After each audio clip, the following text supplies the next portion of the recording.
I was listening to the interview that Larry Kudlow conducted with Kevin McCarthy.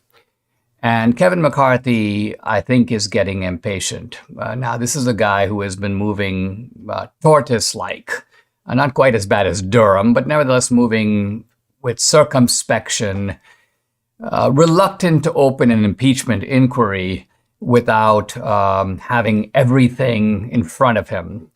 And yet now he's facing a potential obstacle. And the obstacle is that Merrick Garland, really to block the House inquiry, decided to take this fellow, David Weiss, and to name him special counsel.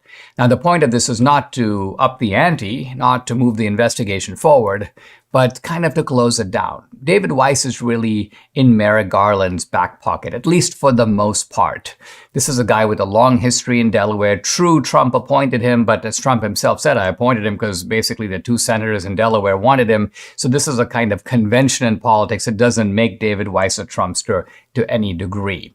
And so the point of appointing David Weiss is now when the House demands documents, they could just go, we can't give them to you because it's an ongoing investigation. This is kind of the favorite chant of the Biden DOJ, ongoing investigation, can't give you any information. Until the investigation is complete, the investigation drags out and basically statutes of limitations expire, the whole thing becomes moot, and then they dust their hands, they kind of dust off and take off smiling and grinning and saying, you know what, it worked.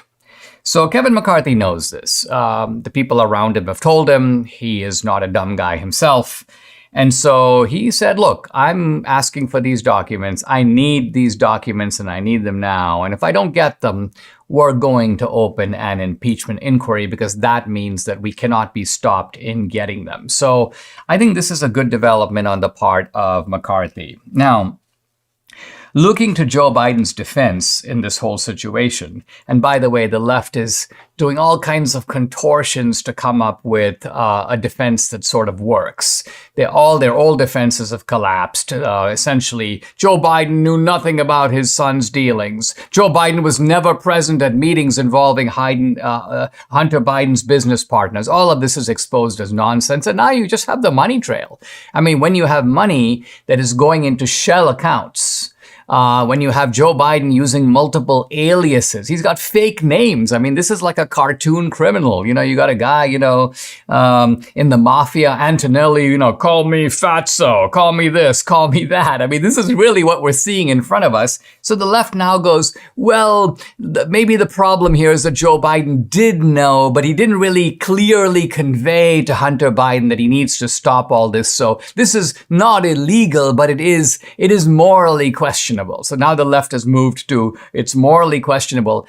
Trust me, as this thing blows wide open, the left is going to be reduced to the position of, hey, listen, Joe Biden did sell out the country, but selling out the country isn't all that bad. Everybody sort of does it in their own way. I mean, this will be the reductio ad absurdum of where they could go with this. Now, when it comes to what Joe Biden did for all this money, we know what he did. At least we know what he did in the case of Ukraine. And that is he got the prosecutor Shokin, who was looking into the corrupt dealings of Burisma, fired.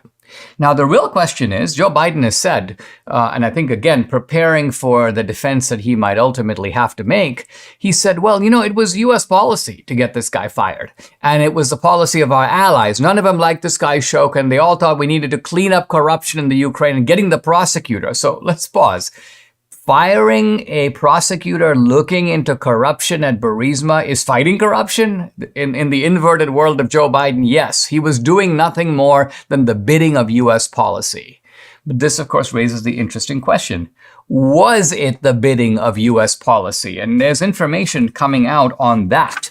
And as it turns out, the U.S. policy was not what Joe Biden says it was. So Interagency Policy Committee memos are now coming out, and they show that the government had come to the conclusion that Ukraine had made progress in its reform agenda. It was fighting against corruption. There was no instruction or directive to Joe Biden to get this prosecutor fired. That's something he did on his own volition and of his own will.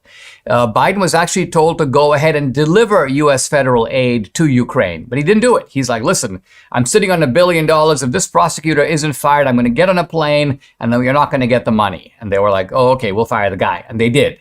So that was a payoff. That was basically Biden delivering on the Biden family's end of the bargain. Think of all this money that Burisma is paying to Hunter Biden and his partners, $83,000 a month to each.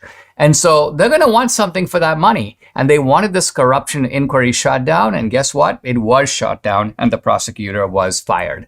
So I think that there's a gathering storm here. And even though I have been more impatient than McCarthy, and if it were up to me, this would long be underway, McCarthy proceeding with his kind of usual deliberation, going slowly and first getting documents and then waiting for the Biden administration to cooperate. And then when they fail to cooperate, saying, hey, listen, I have no recourse. It's a last resort, but I have to go to an impeachment inquiry. All right, Kevin, let's go.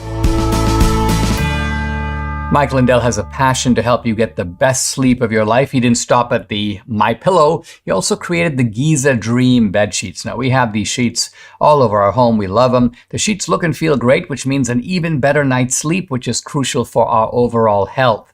Mike found the world's best cotton called Giza. It's ultra soft and breathable, but also extremely durable.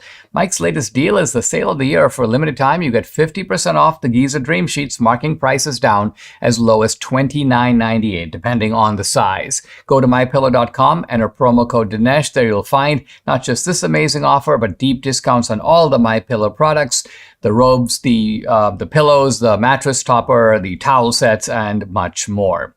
The number to call, 800-876-0227. Once again, it's 800-876-0227, or go to mypillow.com. Don't forget to use the promo code DINESH Dinesh.